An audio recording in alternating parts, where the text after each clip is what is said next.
Upload a photo of what's on your grill and enter a description and recipe at sasportstar.com, and you could win a $50 gift card to Tri-County Meat Market, winner chosen every Thursday at 6 on the Blitz. Welcome back to Halftime on the San Antonio Sports Star, ESPN AM 1250 and 94.5 FM. We're on the go at sasportstar.com. My name's Michael Jimenez.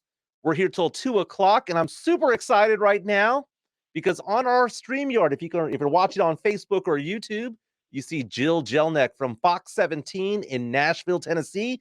Jill, this time last year, we were filling in on the Blitz, and now you're a sports anchor in Nashville. How are things going for you?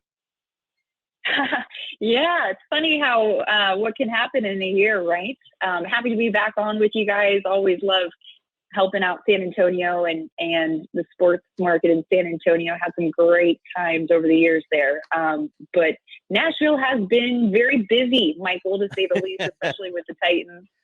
Titans doing so well this year. It didn't start like the season like they wanted. They had a little bit of a rocky start, and then somewhere along the way, Mike Vrabel connected the dots, and this team ran away with it, grabbing the number 1 seed, and it's been a heck of a journey this season, that's for sure. Now, how they got that number 1 seed, I do not know, because midway through the season, Derrick Henry, the stud running back, goes down with an injury, and at that point, I thought, no way in the world they're going to make the playoffs, much less get the number 1 seed in the AFC. We talk all the time about how the Super Bowl goes through Lambeau. The Super Bowl, the road to it, also goes through Nashville. How surprised are you, and how surprised are fans in Nashville that the Titans still overcame Derrick Henry's injury? I think if you would have told us, 8 games ago, right, when Henry got injured, week 8 of the season, October 31st against the Colts, if you would have told us that the Titans would make a run and grab that number 1 seed, everybody, I'm pretty sure even the Titans staff would be like, whoa, that's a long way to go. But this team quickly proved that its depth and its backups can get the job done. And with some big games, Titans were able to come out on top and play really well, figure out ways to win. And so, the last couple of weeks, this team has been playing at a high level. And so now that we're here, no, it's not entirely surprising, especially when you look at the rest of the AFC and how much parity there was. Teams going back and forth. The Bills were hot, then the Chiefs got hot, and then the Patriots got hot. So it was the Titans did a great job of winning the games they needed to. And then hanging in at the end just in time for Derrick Henry to be back healthy. The Titans have until 3 p.m. today to activate him off the IR, which they are expected to do. So we are in full anticipating him to play a large role tomorrow in the game against the Bengals. Now, I wonder how they do with him. I mean, is he going to get 10 carries? Is he going to get 20, 25? I mean, he is rested. Yeah. He is rested. That's the one thing about the injury is that he is rested, but he could also be rusty as well. That's a great point, Michael, and that's a conversation we've had with the coordinators this week. Todd Downing, the Titans offensive coordinator, talked about how they're not going to put a limit or a number on the carries or the yards or the minutes that Derrick Henry is going to play. They've evaluated him the last 2 weeks because even though he's coming off the IR, he's been practicing the last 3 weeks now since January 5th, and so they've gotten to evaluate him, make sure they had a contact practice this week, so make sure he was able to handle that extra contact. They're not going to put a limit on him. They're going to continue to evaluate him throughout the game. But all signs point to a very healthy Derrick Henry, and all signs point to Derrick Henry playing a very large role tomorrow. Man, the Titans have their hands full. This Bengals team, I've been saying for about 6 or 7 weeks that this is a team that you do not want to play in the playoffs because they have a proven quarterback, a proven winning quarterback in Joe Burrow. Again, he only has 1 playoff win under his belt, but you go back to college, won a national title for LSU. I mean, the guy is a big-time quarterback, and he can throw up 500 yards from time to time, right? You've got Jamar Chase, Joe Mixon, Tyler Boyd, T. Higgins. So many weapons over there on the offensive side for Cincinnati. Defensively, they kind of act like the Cowboys in a way. They are either feast or famine, getting a lot of takeaways or giving up a lot of yards. There's no in between when it comes to them. How do you think Cincinnati stacks up against the Titans team? Yeah, that's a great question. And I think you pointed it out. The weakness of Cincinnati is that they don't have a top 10 defense, right?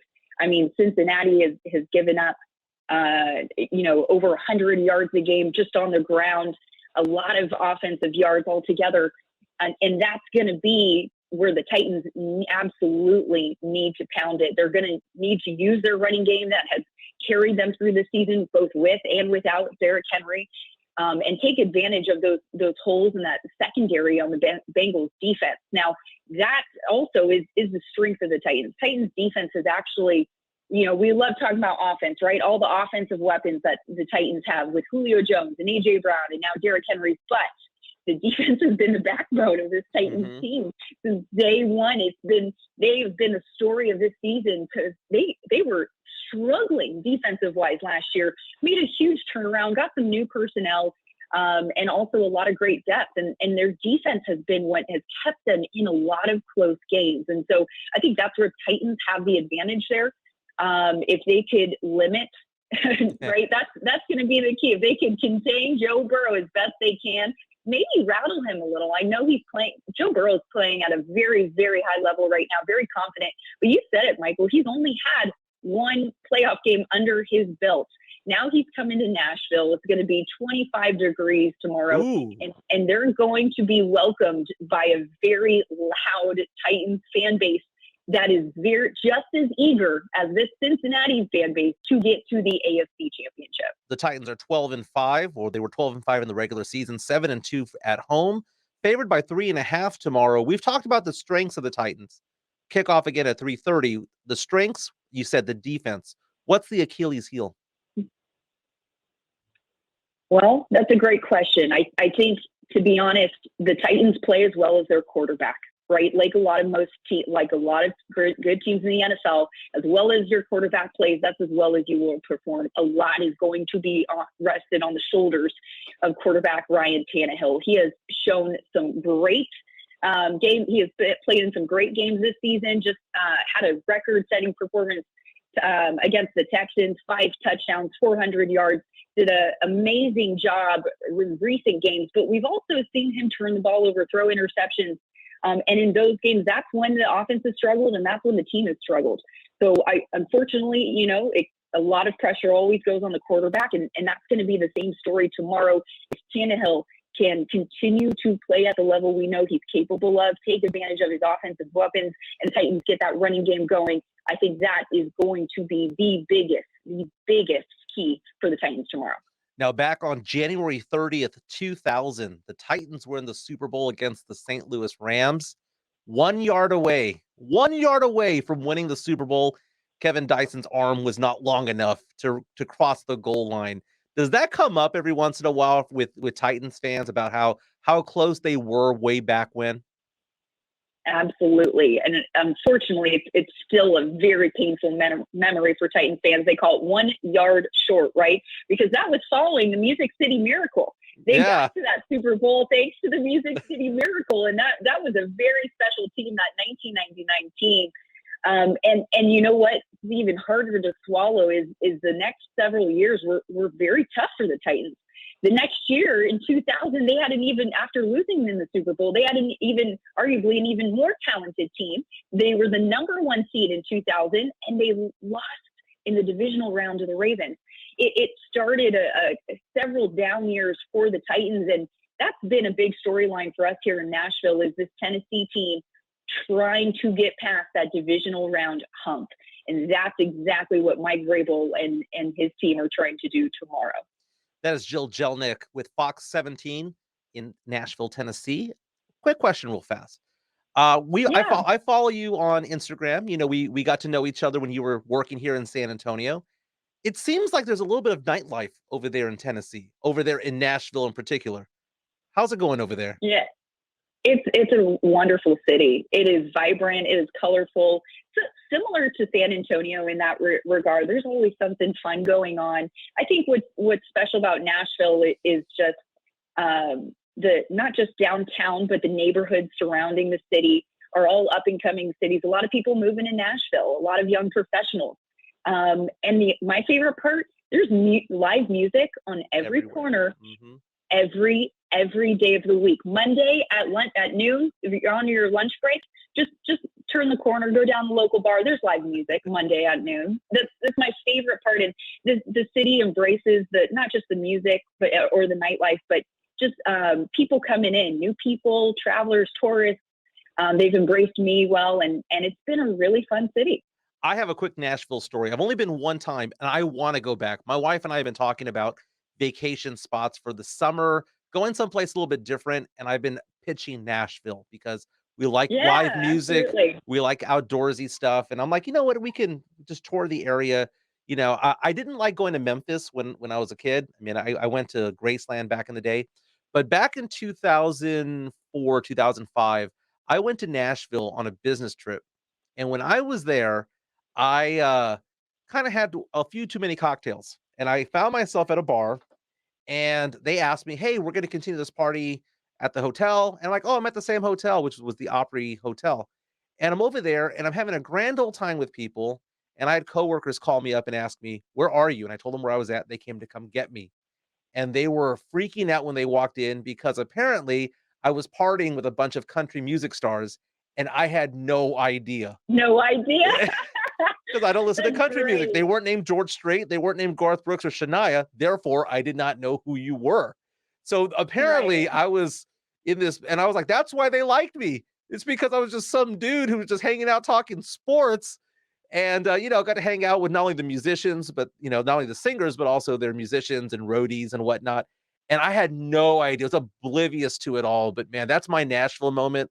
And that's back in the day when I was super extroverted, when I was like James Pledger back in the day. I am a little bit more introverted these days. Kind of weird, kind of weird. But have you seen any celebrities out there? Gone to any good concerts out there in Nashville?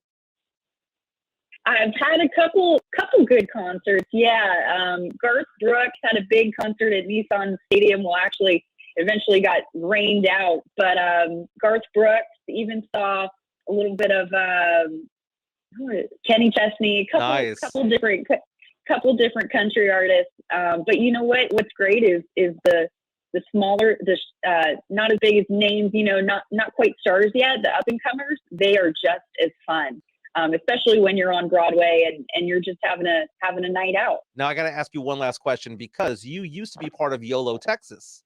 Okay. And YOLO go out and about, checking out restaurants and hot spots and hotels and all that. What is the food like in Nashville?